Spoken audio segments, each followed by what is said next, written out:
بسم اللہ الرحمن الرحیم۔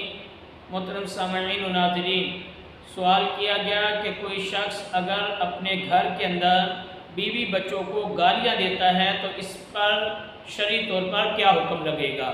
کیا مرد کا جو اپنے اہل خانہ پر حق ہوتا ہے، بیوی پر بچوں پر جو حق ہے، کیا اس کی وجہ سے اسے گالیاں دینا جائز ہے؟ کیا یہ اس کا حق ہے کہ وہ انہیں برا بھلا کہتا رہے؟ تو اس بارے میں جواب یہ ہے کہ گالی دینا کسی مسلمان کو یہ جائز نہیں ہے۔ حدیث پاک میں موجود ہے سباب المسلم فسوق، کہ مسلمان کو گالی دینا یہ نافرمانی ہے، فسق ہے اور اس پر گناہ ملے گا۔ اب کوئی شخص اگر اپنے گھر والوں کو گالیاں دیتا ہے اور یہ سمجھتا ہے کہ یہ میرا حق ہے کیونکہ وہ میرے ماتحت ہے، تو یہ بالکل درست نہیں ہے۔ اگر کسی بات پر کوئی غصہ آ بھی جائے تو غصہ آنا ایک طبیعی بات ہے، لیکن اس کے بعد آپ کے اپنے اختیار میں ہے کہ آپ نے کیا کہنا ہے کیا نہیں کہنا۔ آپ کو یہ دیکھنا ہے کہ شریعت کے مطابق میں کیا جملے بول سکتا ہوں اور کیا جملے نہیں بول سکتا۔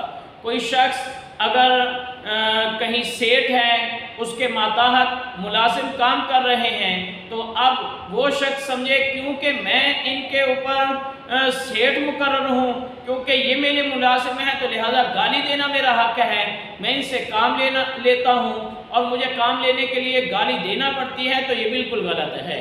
اس کی شرعاً کوئی اجازت نہیں ہے کہ آپ ایک مسلمان کو گالی دیں، اور بلکہ گالی دینا یہ جو ہے منافق کی علامات کے اندر حدیث پاک میں بیان کیا گیا ہے۔